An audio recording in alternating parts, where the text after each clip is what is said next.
কাছে এগুলি চাই না, আমার বিরাট বাড়ি হোক, বিরাট গাড়ি হোক, বিরাট বিষয় সম্পত্তি লাভ হোক।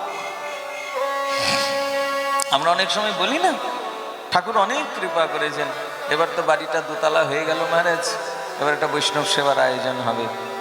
ঠাকুর খুব কৃপা করেছেন, হ্যাঁ, মন্দিরটা তো বাড়িতে দিচ্ছি, মন্দিরটা হলেই একটা বৈষ্ণব সেবা হবে।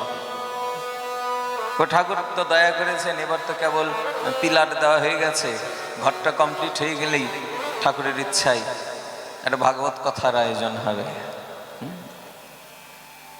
শাস্ত্র বলছেন, আরে বেবকুফ, ঠাকুর যদি কাউকে কৃপা করেন তাহলে তিনি তাকে বাড়ি ঘর বিল্ডিং দালান কোঠা দেন না।